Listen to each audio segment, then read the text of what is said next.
Hi friends, how are you? कैसे हो? आज बात करते हैं 12th class chapter number 8 human health and diseases के बारे में।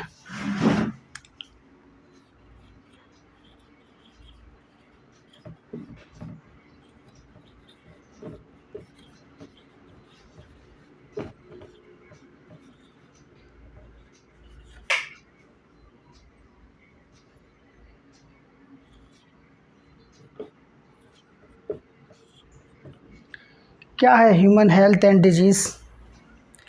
सबसे पहले बात करते हैं कि ह्यूमन हेल्थ डिजीज़ में कुछ मोस्ट इम्पोर्टेंट टॉपिक्स को कवर करने की बात करेंगे, जैसे कि इम्यूनोलॉजी, जैसे कि कैंसर बायोलॉजी, जैसे कि पैथोजेनिक डिजीज़। तो यहाँ पर हम सबसे पहले आज मैं यहाँ पर बात करता हूँ कुछ इम्पोर्टेंट टॉपिक्स की, किन किन टॉपिकों को मुझे यहाँ पर कवर करना है। नंबर 1 बात करेंगे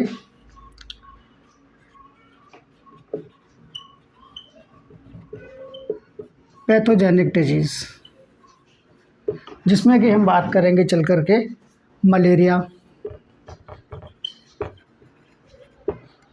टाइफाइड एंड एलिफेंटियासिस की। सेकेंड टॉपिक पर हम बात करेंगे चल कर के इम्यूनोलॉजी, जिसमें कि हम बात करेंगे एक्वायर्ड इम्यूनिटी और इनेट इम्यूनिटी के बारे में।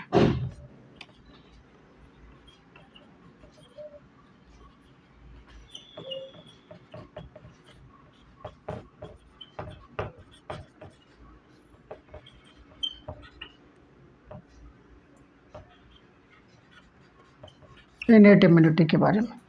इसके बाद नंबर 3 कवर करेंगे हम यहाँ पर कैंसर बायोलॉजी,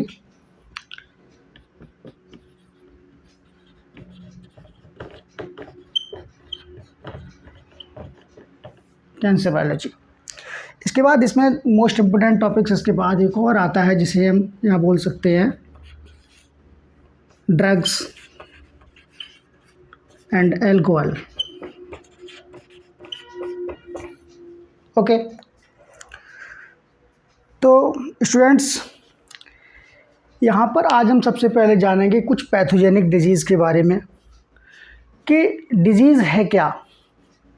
ओके, डिजीज़ को सबसे पहले समझने के लिए आप कोई समझिए कि डिजीज़ की जो डेफिनेशन है वो WHO के according to world health organisations के अकॉर्डिंग क्या बनाई गई है कि किसी व्यक्ति को सपोज दैट कि फीवर आ गया, या किसी व्यक्ति को सपोज दैट कोल्ड हो गया, या कोई व्यक्ति सपोज दैट मानसिक रूप से परेशान है, तो क्या हम कह सकते हैं क्या ये बीमार है? नहीं। ऐसा एक जनरल लेवल का लैंग्वेज का पर्सन तो इस बात को कहेगा कि यस वो बीमार है, लेकिन बायोलॉजिकल साइंस और मेडिकल साइंस इस चीज़ को मना करती है। वो क्या कहती है कि कोई व्यक्ति बीमार कब है?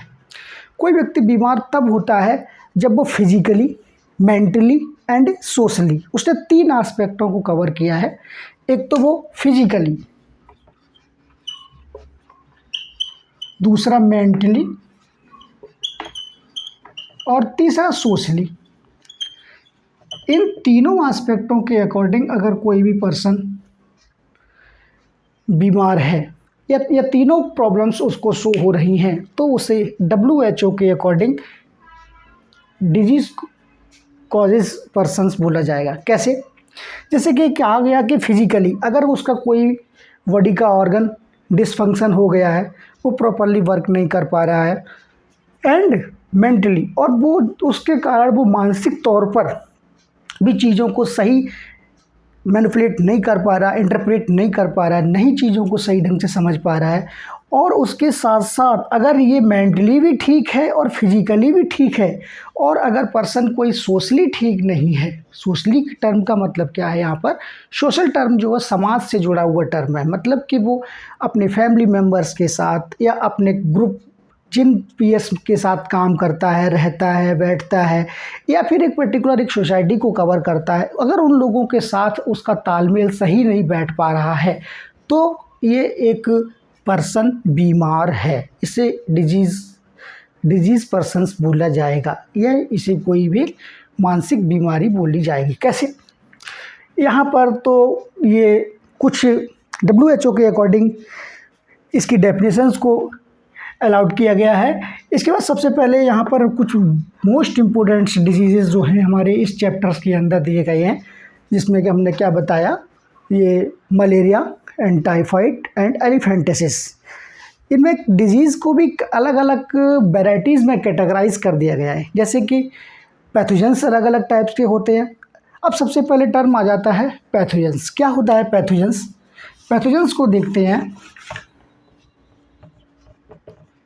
देखो, सबसे पहले टर्म को मुझे समझ के चलना है कि कोई भी डिजीज कॉजिंग माइक्रो ऑर्गेनिजम्स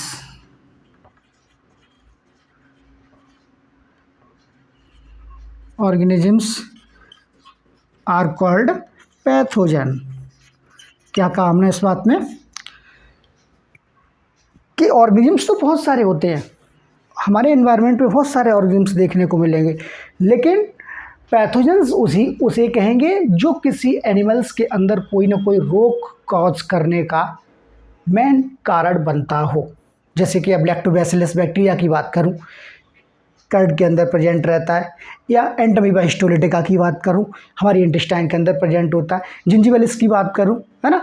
तो ये कई सारे बैक्टीरियाज ऐसे भी हैं, कई सारे माइक्रोब्स ऐसे भी हैं जो कि हम लोगों के लिए या ह्यूमन बीइंग्स के लिए या एनिमल्स के लिए बेनिफिशियल भी रोल प्ले करते हैं। बट कुछ माइक्रो ऑर्गेनिजम्स ऐसे होते हैं जो केवल और केवल डिजीज़ कॉज करने के लिए ही रेस्पॉन्सिबल होते हैं। तो ऐसे ऑर्गेनिजम्स को हम पैथोजेंस बोलेंगे। ये चीज़ बहुत इंपॉर्टेंट है, ध्यान रखना है आगे से कि डिजीज़ कॉज करने वाला कोई भी माइक्रो ऑर्गेनिजम्स हो वो हमारा क्या बोला जाएगा, पैथोजेंस के नाम से जाना जाएगा। अब पैथोजेंस की भी कई सारी वेराइटीज़ होती हैं। कौन कौन सी कैटेगरीज होती हैं पैथोजेंस की? अब पैथोजेंस की कुछ कैटेगरीज को जानेंगे। जैसे कि मैंने यहाँ पर बात की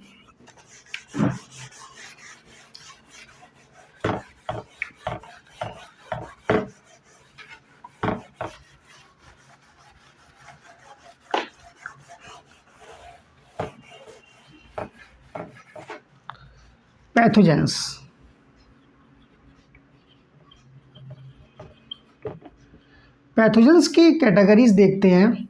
number 1 protozoans, number 2 bacteria, number 3 viruses, number 4 fungi. तो यहाँ पर क्या है कि ये कुछ अलग अलग टाइप्स की कुछ कैटेगरीज यहाँ पर डिवाइड की गई हैं। इन कैटेगरीज के अकॉर्डिंग ही माइक्रोब्स की डिजीज़ का टाइप भी अलग देखने को मिलता है। जैसे कि अभी मैंने बात की थी मलेरियल पैरासाइट्स की, तो उसमें वो एक प्रोटोजोअन डिजीज़ है। ओके, तो उसको कॉज करने के लिए कौन कौन से वेक्टर्स रेस्पॉन्सिबल होंगे? नंबर 1